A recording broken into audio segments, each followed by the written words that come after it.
번씩은 여러 번 말씀을 들었던 본문일 것입니다. 오늘 본문에 등장하는 나아만이라는 사람의 뜻은, 이 나아만의 뜻은 즐거움, 유쾌함이라는 이름입니다.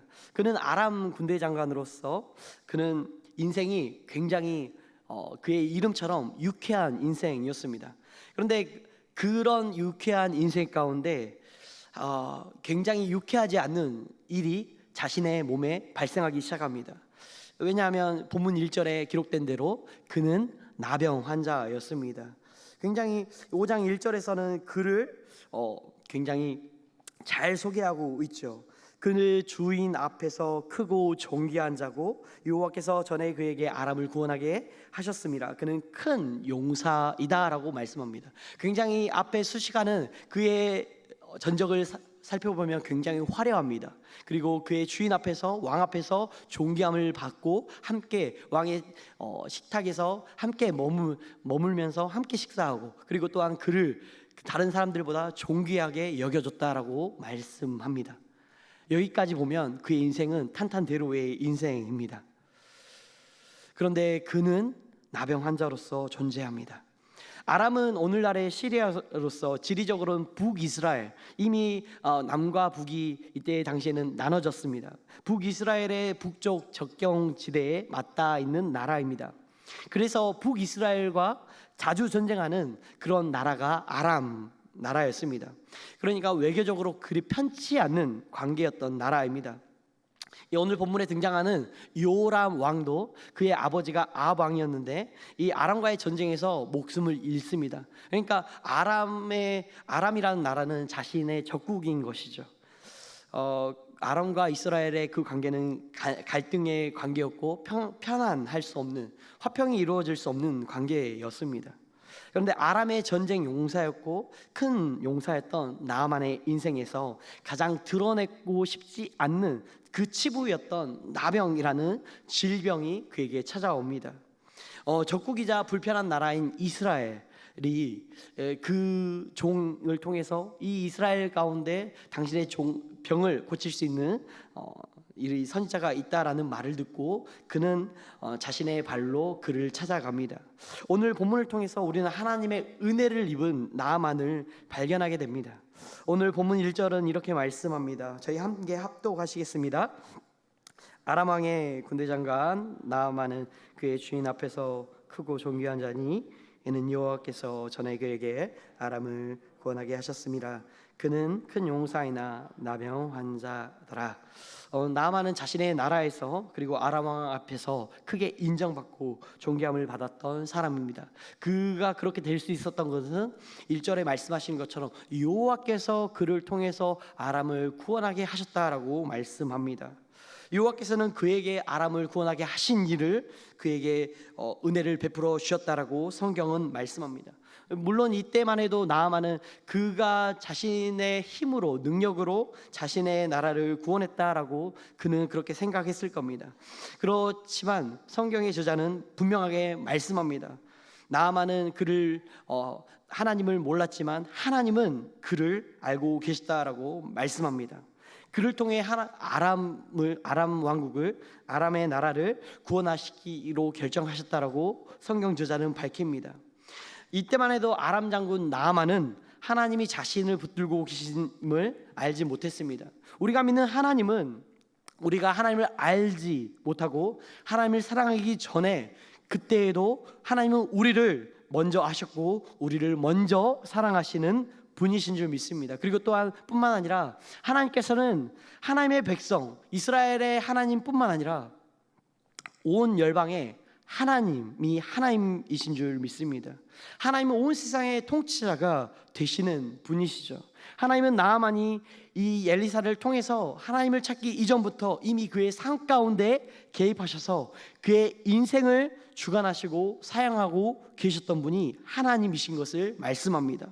우리는 이 세상을 바라볼 때에 이 하나님의 관점으로 바라봐야 되는 것이죠. 하나님이 역사의 주인으로 온 열방을 다스리시는 분이시다라고 우리는 그렇게 우리의 인생관을 가져야 되는 줄 믿습니다. 지금도 하나님께서 은혜를 베푸시고자 하시는 사람에게 은혜를 베푸시고 그의 인생 가운데 간섭하셔서 모든 사건을 주관하시는 분이 하나님이십니다. 때문에 아직까지 주님을 알지 못하고 인격적으로 만나지 못한 가족과 자녀들을 바라보면서 우리가 소망해야 될 것은 여기에 있는 것이죠. 우리가 하나님을 알지 못하고 만나지 못한 그때에도 하나님은 여전히 우리를 붙들고 계시는 하나님이시다라는 것을 붙들고 우리는 그 기도의 자리에 나아가야 되는 줄 믿습니다. 오늘 나아만이 자신의 주인 아람 왕 앞에서 크고 존귀한 자였음에도 불구하고 그는 껄끄러운 이스라엘까지 와서 선지자 엘리사 앞에 선 이유가 있습니다. 바로 나병이라는 문제였습니다. 자신의 탄탄대로인 인생 가운데 딱 하나만 없었으면 완벽한 인생을 살았을 수도 있을 법한 그의 인생 가운데 이 나병이라는 문제는 그의 가족 그리고 자신의 그리고 더 나아가 국가적 직무를 수행할 수 없는 그런 걸림돌이 되었던 것이죠. 나아만은 그의 인생 가운데 즐거움의 인생이었지만 그 나병이라는 이 문제 가운데 결코 유쾌할 수 없는 인생이 그의 인생이었습니다. 그의 인생의 정점에 있을 때에 이 나병이라는 문제를 가지고 그의 인생은 하락세로 들어갈 수밖에 없는 그의 인생 가운데 아킬레스건이 될 수밖에 없는 문제가 이 나병이라는 질병이었습니다. 그 나병이라는 그 인생의 고통, 그 문제 가운데 그 문제가 그 나아만의 인생을, 그 나아만을 하나님께로 인도하게 되는 것을 보게 됩니다. 그는 큰 용사였기 때문에 하나님을 만난 인생이 아니라 자신의 가장 약했던 치부하고 그 치부, 가장 수치스러운 드러내고 싶지 않은 그 문제 가운데 그 나병 환자였기 때문에 가장 약했기 때문에 그것을 통해서 하나님을 만날 수 있었던 것이었습니다. 이 나병은 나아만의 그 인생의 은혜의 통로로 사용되어지는 것을 보게 됩니다. 고통인 줄 알았는데 오히려 은혜의 문을 여는 그 문제가 하나님을 만나는 그 열쇠로서 사용되어지는 것을 보게 되는 것이죠. 우리의 인생 가운데 계속해서 신음하고 고통스러운 그 문제가 오히려 하나님을 만나는 그 은혜의 열쇠로 사용되어지는 오늘 이 밤이 되어지길 소망합니다. 우리는 그 문제를 가지고 하나님께 가까이 나아가야 되는 것이죠. 그 문제 때문에 오히려 하나님을 찾고 하나님을 간절히 만남으로 말미암아 여전히 그 문제가 우리 가운데 있을지라도 그 문제의 뒤편에 서서 더 큰 하나님을 볼 수 있는 시각이 우리 사랑하는 성도님들에게 있길 소망합니다. 오늘 저녁에 인생의 어떤 문제에 놓여있든지 간에 그 문제 때문에 더 주님 앞에 더 깊이 있는 은혜의 강가로 나아가시는 저와 우리 성도님들 되시길 소망합니다. 또한 오늘 본문을 통해서 우리는 나아만의 방문을 통해서 두 사람의 상반된 반응을 보게 됩니다. 한 사람은 이스라엘 왕 요람입니다. 그 자신의 신하 나아만의 그 나병을 고쳐달라는 그 아람 왕의 친서를 읽었을 때에 그 요람 왕은 자신의 옷을 찢습니다. 7절 말씀 저희가 합독하시겠습니다. 7절입니다. 시작이요. 이스라엘 왕이 그 글을 읽고 자기 옷을 찢으며 이르되 그가 어찌하여 사람을 내게 보내 그의 나병을 조치라 하느냐. 너희는 깊이 생각하고 저 왕이 틈을 타서 나와 더불어 시비하려 함인 줄 알라 하니라. 아멘. 요람 말 속에는 하나님은 그 나병을 고치실 수 있다라고 하는 그런 믿음은 있었던 것 같습니다. 하지만 그의 인생 가운데 북이스라엘의 통치자이시며 이스라엘의 언약의 그 하나님이신 그 하나님을 인식하지 못했다라는 겁니다. 그 요람은 이스라엘 중에 거하시는 하나님을 볼 수 있는 시각을 이미 상실해버린 사람입니다. 눈먼 맹인처럼 그의 영적인 그 지각은 이미 상실해 버립니다. 또 한 사람이 등장하는 것이죠. 바로 하나님의 사람 엘리사입니다. 이 엘리사를 통해서 지금 하나님께서 역사하고 계신다. 그 나아만의 인생 가운데 역사하고 계시고 이 나아만의 그 인생을 풀어가는 그 하나님이 우리 북이스라엘의 하나님이신 것을 드러내시기 위하여 이 나아만을 우리 가운데 보내신다라고 하는 이 믿음이 그 엘리사에게는 있다라는 것이죠. 두 사람의 상반된 이 믿음의 반응 가운데 우리는 어떤 시각을 가지고 있습니까? 문제를 계속해서 문제에 집중함으로 말미암아 그 문제보다 크신 하나님께 집중하지 못하는 그런 상황, 그런 요란과 같은 성도님들이 계십니까? 우리의 시각을 다시 한번 돌이켜서 이 일을 통해서 하나님이 누구이신가, 우리의 인생 가운데 그 문제보다 더 크신 그 하나님이 우리의 인생 가운데 문제 가운데 찾아오셔서 하나님이 이 일을 통하여 하나님이 누구이신가를 분명히 드러내시는, 위기가 위기로 끝나지 않냐고, 그 위기를 넘어서 우리의 인생 가운데 참된 주인이신 그 하나님이 하나님 되심을 드러내시는 그 기회로 사용되어지는 은혜가 있길 소망합니다. 지금 한 사람은 하나님을 의식하지 못하고 다른 한 사람은 믿음의 눈으로 바라보게 됩니다. 믿음이 없으면 문제가 죽음으로 인도할 두려움이 되는 것이고, 문제를 믿음의 눈으로 보기 시작할 때에 하나님의 영광을 드러내는 기회로 사용되어지는 것을 보게 됩니다. 때문에 저와 우리 사랑하는 성도님들은 모든 문제보다 더 큰 하나님을 볼 수 있는 은혜가 있길 소망합니다. 끝으로 오늘 본문을 통해서 우리는 기억해야 됩니다. 우리는 내 생각을 내려놓고 하나님의 말씀대로 순종할 때 하나님의 역사를 보게 되는 것을 보게 됩니다.